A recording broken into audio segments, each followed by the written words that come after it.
Hello स्टूडेंटों, good morning. आज हम ये पार्ट फर्स्ट सोशियोलॉजी का जो टॉपिक है वो पढ़ेंगे। कल हमने पढ़ा था समाजशास्त्र के अध्ययन वस्तु। इससे पहले हमने समाजशास्त्र के अर्थ, परिभाषा, उत्पत्ति, समाजशास्त्र के विषय वस्तु और अध्ययन क्षेत्र के बारे में अध्ययन किया था। आज हम पढ़ेंगे समाजशास्त्र की प्रकृति, यानी कि समाजशास्त्र की प्रकृति।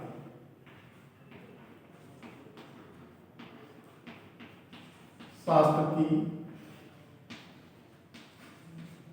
प्रकृति, नेचर, यानी कि समाजशास्त्र की प्रकृति कैसी है। अब समाजशास्त्र किस प्रकार का नेचर है इसका अध्ययन करेंगे। आपने देखा होगा, हर एक उदाहरण देता हूं मनुष्य का ही। हर मनुष्य की जो प्रकृति होती है वो भिन्न भिन्न प्रकार की होती है। किसी का स्वभाव अलग होता है तो किसी का कैसा होता है। कोई झगड़ालू होता है, कोई संघर्षवादी होता है, कोई दयालु होता है, कोई कैसा होता है। तो हर व्यक्ति का जो नेचर है, प्रकृति है, वो भिन्न भिन्न प्रकार की होती है। वैसे ही हर विषय की प्रकृति भी भिन्न भिन्न प्रकार की होती है। किसी की प्रकृति कैसी अलग होती है तो दूसरे विषय की प्रकृति अलग होती है। जैसे जीव विज्ञान के अंतर्गत जीवों की उत्पत्ति के बारे में अध्ययन किया जाता है। भौतिक शास्त्र के अंतर्गत विभिन्न प्रकार की जो है उनका अध्ययन किया जाता है। रसायन शास्त्र के अंतर्गत जो केमिकल्स होते हैं उनके अध्ययन किया जाता है। तो कहने का तात्पर्य कि हर विषय की अपनी अपनी अलग अलग प्रकृति होती है। यहाँ हम समाजशास्त्र की प्रकृति के बारे में अध्ययन करेंगे, यानी कि समाजशास्त्र की प्रकृति कैसी है। समाजशास्त्र के अंतर्गत समाज का अध्ययन किया जाता है, सामाजिक संबंधों का अध्ययन किया जाता है। तो यहाँ हम समाजशास्त्र की जो प्रकृति है, तो यहाँ कुछ समाजशास्त्री समाजशास्त्र को विज्ञान मानते हैं, यानी कि जो समाजशास्त्र है वो विज्ञान है। तो कुछ समाजशास्त्री समाजशास्त्र को विज्ञान मानते हैं। उन्होंने कहा कि समाजशास्त्र एक विज्ञान है। उसके विज्ञान मानने के अनेक तर्क दिए गए हैं। जो पहला तर्क दिया है, समाजशास्त्र विज्ञान है। क्या है? समाजशास्त्र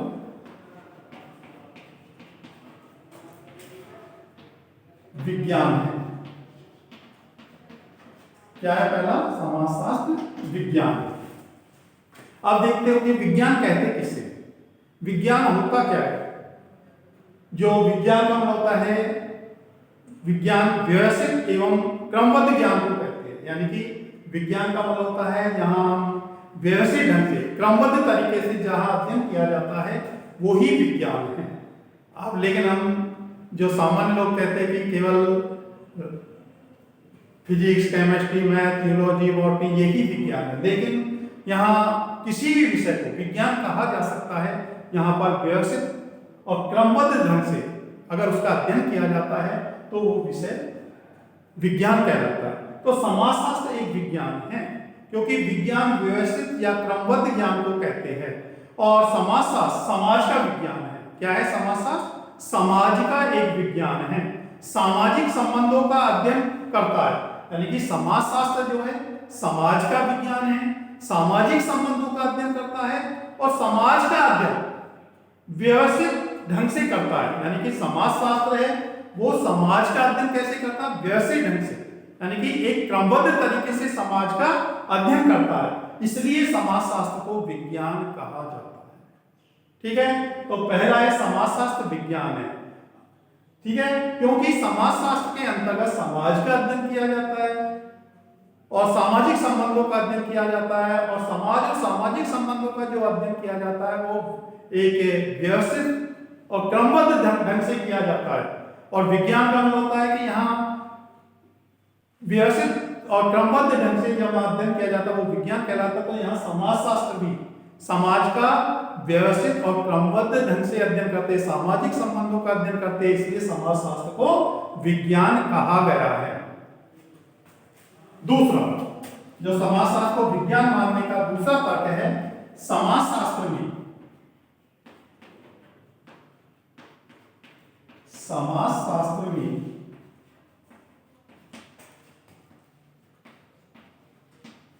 वैज्ञानिक पद्धतियों का प्रयोग ठीक है। समाजशास्त्र को विज्ञान मानने का जो एक प्रमुख तर्क दिया है समाजशास्त्रियों ने, वो है समाजशास्त्र में वैज्ञानिक पद्धतियों का प्रयोग किया जाता है। यानी कि समाजशास्त्र के अंतर्गत जो वैज्ञानिक पद्धतियां होती है उनका प्रयोग किया जाता है। ठीक है, तो समाजशास्त्र की जो अध्ययन की पद्धतियां है वो वैज्ञानिक है, इसलिए इनके जो नियम होते हैं, समाजशास्त्र के जो नियम होते हैं वो सार्वभौमिक होते हैं, क्योंकि यहाँ समाजशास्त्र में वैज्ञानिक पद्धतियों का प्रयोग किया जाता है, इसलिए इनके जो नियम होते हैं वो सार्वभौमिक होते हैं, यानी कि उनको कहीं पर भी हम लागू देख सकते हैं, दोबारा कर सकते हैं। सार्वभौमिक इन नियमों की परीक्षा, जो नियम बनाए जाते हैं समाजशास्त्र के अंतर्गत, जो सार्वभौमिक नियम होते हैं उनकी परीक्षा और पुनः परीक्षा की जा सकती है। यानी कि समाजशास्त्र के अंतर्गत वैज्ञानिक पद्धतियों का प्रयोग करके नियम बनाए जाते हैं, सिद्धांत बनाए जाते हैं, और जो सिद्धांत होते हैं वो सार्वभौमिक होते हैं, यानी कि उनकी हम कहीं पर भी परीक्षा और पुनः परीक्षा की जा सकती है, इसलिए वैज्ञानिक विज्ञान कहा जाता है। ठीक है, यहाँ समाजशास्त्र के अंतर्गत वैज्ञानिक पद्धति का काम में लिया जाता है, जैसे जो वैज्ञानिक पद्धति है अवलोकन, अवलोकन, ठीक है, समाजमिति, समामिति, ठीक है, अवलोकन, समामिति, व्यक्तिगत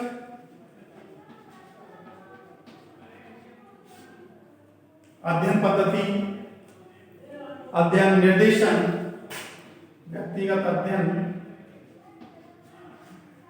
निर्देशन,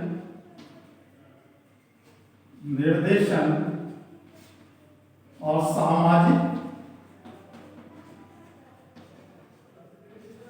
सर्वेक्षण।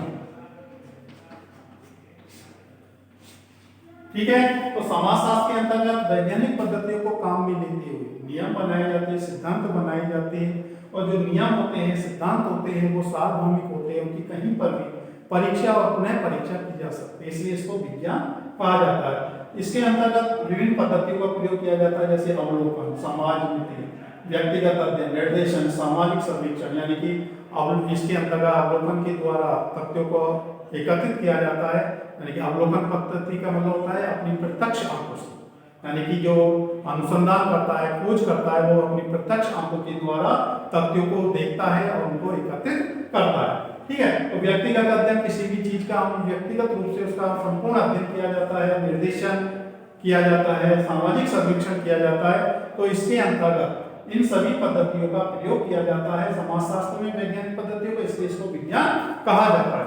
तीसरा है समाजशास्त्र वास्तविक घटनाओं का अध्ययन करता है। तो तीसरी तर्क दिया है समाजशास्त्र को विज्ञान मानने का, वो है समाजशास्त्र वास्तविक जो घटनाएं होती है उनका अध्ययन करता है। समाजशास्त्र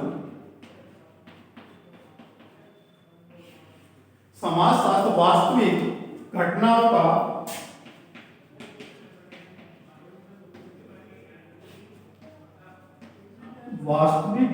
का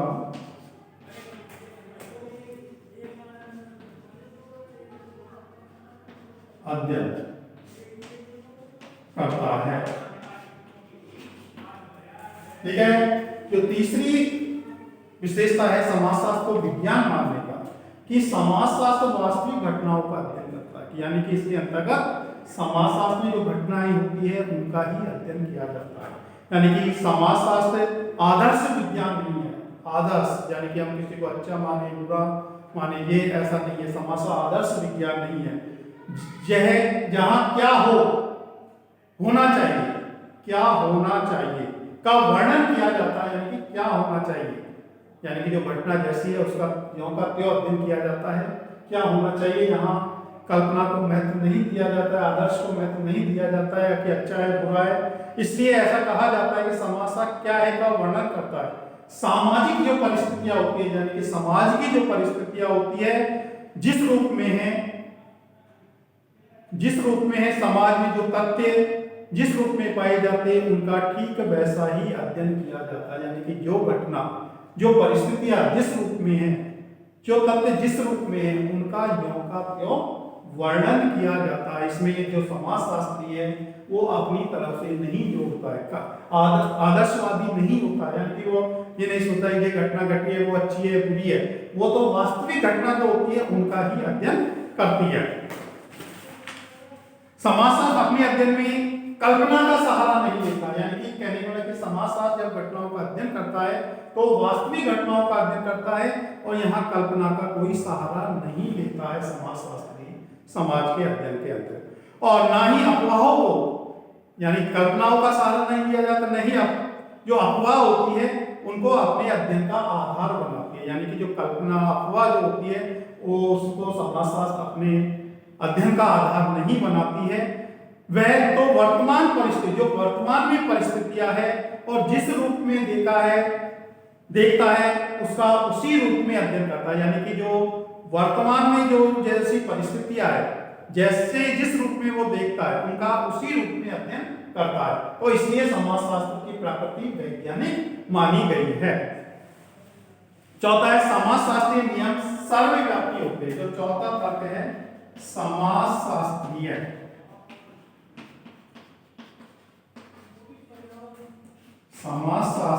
नियम सर्वव्यापी होते हैं।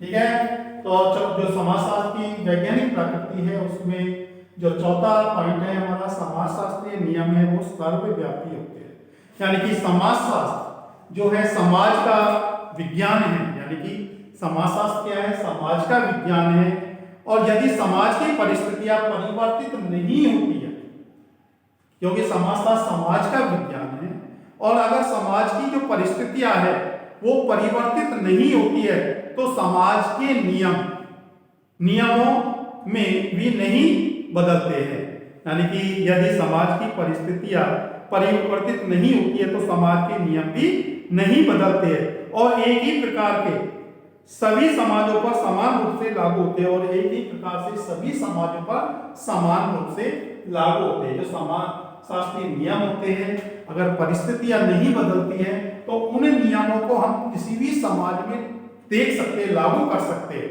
लेकिन क्या है जो समाजशास्त्रीय नियम है उनमें परिस्थितियां वैसी ही होनी चाहिए जैसे कि एक समाज की है वैसी परिस्थिति अगर दूसरे समाज की है तो उनके जो नियम होते हैं उन्हें हम वहां पर भी लागू कर सकते हैं।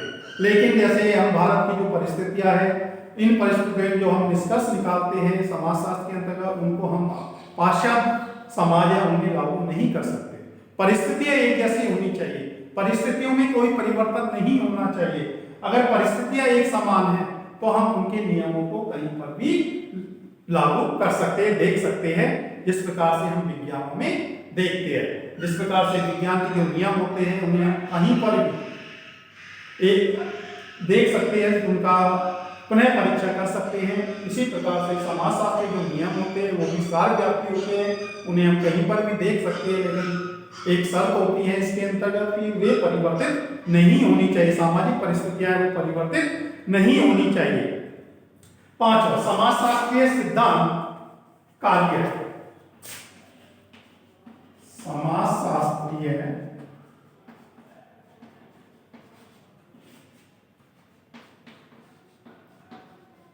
सिद्धांत कार्य। ठीक है, तो पांचवा जो है समाजशास्त्रीय सिद्धांत कार्य यानी कि कारण संबंधों पर आधारित होते हैं, यानी कि समाजशास्त्रीय जो सिद्धांत है वो कार्य कारण संबंधों पर आधारित होते हैं, यानी कि हर घटना के पीछे कोई ना कोई कारण होता है, यानी कि कोई भी हम कार्य करते हैं उसके पीछे एक कारण होता है। भाई हम कोई भी काम करते हैं कारण यानी कि कारण संबंधों पर आधारित होता है समाजशास्त्र। कोई भी कार्य हम करते हैं उसके पीछे कोई ना कोई कारण होता है, बिना कारण के हम कोई भी कार्य नहीं करते कि हम अगर बिना कारण के कोई भी कार्य, तो हर कार्य के पीछे कोई ना कोई कारण होता है, अर्थात कार्य और कारण का घनिष्ठ संबंध होता है। जो कार्य और कारण होता है उनका घनिष्ठ संबंध होता है। कार्य कारण का यह सिद्धांत समाज पर भी लागू होता है। जो कार्य और कारण का जो सिद्धांत है वो किस पर लागू होता है, हमारे समाज पर भी लागू होता है, यानी कि समाज की सभी जो घटनाएं हैं समाज में जो घटनाएं घटती है वो जादू का चमत्कार के कारण नहीं घटती है। यानी कि समाज के अंतर्गत जो घटना घटती है वो जादू या चमत्कार के कारण नहीं घटती है, बल्कि उस घटना के पीछे कोई ना कोई कारण होता है। ठीक है, जिस प्रकार से विज्ञान के अंतर्गत हर घटना का कोई ना कोई कारण माना जाता है, वैसे ही समाज शास्त्र में हर कार्य के पीछे कोई ना कोई कारण होता है। यानी कि समाज में जो घटनाएं घटती है उनके पीछे भी कोई ना कोई कारण होता है, तो उनका अध्ययन, कारणों की खोज की जाती है। छठा है समाज शास्त्रीय सिद्धांतों की परीक्षा। समाज शास्त्रीय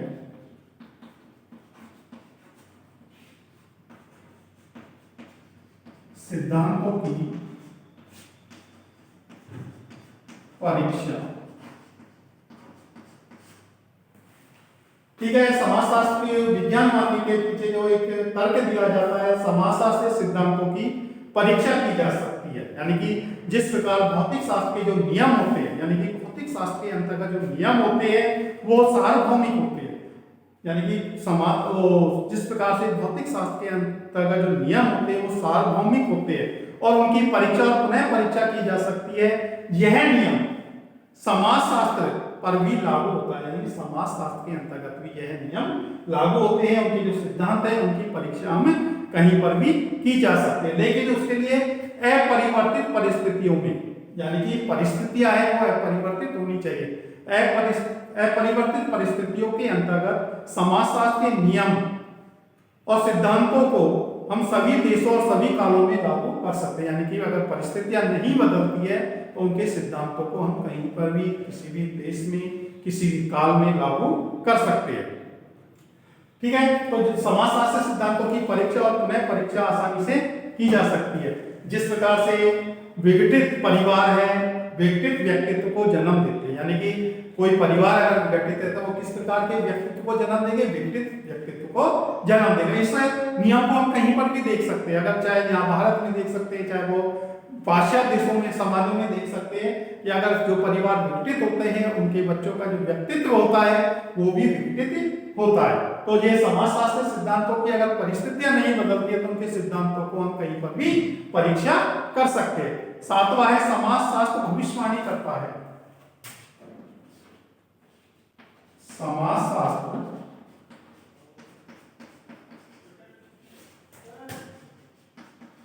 भविष्यवाणी करता है। समाजशास्त्र को विज्ञान मानने का जो एक तर्क दिया जाता है कि समाजशास्त्र भविष्यवाणी करता है, यानी कि जिस प्रकार से विज्ञान के द्वारा क्या है के आधार पर, यानी कि जिस प्रकार से विज्ञान के अंतर्गत क्या है के आधार पर क्या होगा कि, यानी कि विज्ञान के अंतर्गत क्या है के आधार पर क्या होगा कि और संकेत करता है, यानी कि जो क्या है उसके आधार पर क्या होगा कि और संकेत करते हैं। उसी प्रकार समाजशास्त्रीय अध्ययन के द्वारा भी भविष्यवाणी की जा सकती है, यानी कि जिस प्रकार से विज्ञान के अंतर्गत क्या है के आधार पर क्या होगा कि और संकेत किया जाता है, उसी प्रकार से समाजशास्त्रीय अध्ययन के द्वारा भी, जो समाजशास्त्रीय अध्ययन है उनके द्वारा भी क्या भविष्यवाणी की जा सकती है कि क्या होगा। ठीक है, तो जिस प्रकार से विज्ञान के अंतर्गत क्या है के आधार पर क्या होगा कि और संकेत किया जा सकता है, उसी प्रकार से समाजशास्त्र के अंतर्गत भी क्या है के आधार पर, यानी कि समाजशास्त्रीय अध्ययनों के आधार पर क्या होगा कि और भविष्यवाणी की जा सकती है। आठवां अवलोकन के द्वारा तथ्यों को एकत्रित करना।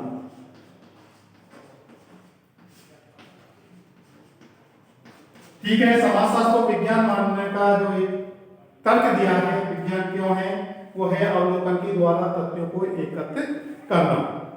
ठीक है, समाजशास्त्र में तथ्यों का जो संग्रह किया जाता है वो कल्पना के आधार पर नहीं किया जाता है, बल्कि अवलोकन के द्वारा तथ्यों को एकत्रित, यानी कि कल्पना, हम किसी भी तथ्य जो एकत्रित करते हैं वो कल्पना के आधार पर नहीं करते हैं समाजशास्त्र के अंतर्गत, बल्कि अवलोकन के द्वारा अपनी जो समाजशास्त्री है अवलोकन करता है या जो अनुसंधान करता है, खोज करता है, वो अपनी आंखों से तथ्यों को देखता है और उनको एकत्रित करता है। क्या है का वर्णन? नौ क्या है का वर्णन? ठीक है, समाजशास्त्र को विज्ञान मानने का जो एक कारण तर्क दिया है वो क्या है का अध्ययन किया जाता है, यानी कि समाजशास्त्र के अंतर्गत विभिन्न स्थितियों का ज्यों का त्यों, यानी कि जो समाजशास्त्र के अंतर्गत जो विभिन्न स्थितियां हैं उनका ज्यों का त्यों वर्णन किया जाता है। समाजशास्त्री अपनी ओर से तथ्यों में कुछ नहीं जोड़ता है, जो घटना जैसी है उसका ज्यों का त्यों वर्णन किया अध्ययन किया जाता है। समाजशास्त्री है वो अपनी तरफ से उनमें कुछ भी नहीं जोड़ता है, जो जैसे रूप में है उसका वैसा ही प्रस्तुत करता है। ठीक है, तो स्टूडेंटों आज हमने पढ़ा समाजशास्त्र की प्रकृति को विज्ञान मानने के क्या तर्क है। तो ये तर्क थे समाजशास्त्र को विज्ञान मानने के। पहला है समाजशास्त्र विज्ञान है, समाजशास्त्र में वैज्ञानिक पद्धतियों का प्रयोग किया जाता है, समाजशास्त्र वास्तविक घटनाओं का अध्ययन करता है, समाजशास्त्रीय नियम सार्वव्यापी होते हैं, समाजशास्त्रीय सिद्धांत कार्य, समाजशास्त्रीय सिद्धांतों की परीक्षा, समाजशास्त्र भविष्यवाणी करता है, अवलोकन के द्वारा तथ्यों को एकत्रित करता है, क्या है का वर्णन। ये सारी चीजें समाजशास्त्र को विज्ञान बनाती है। धन्यवाद।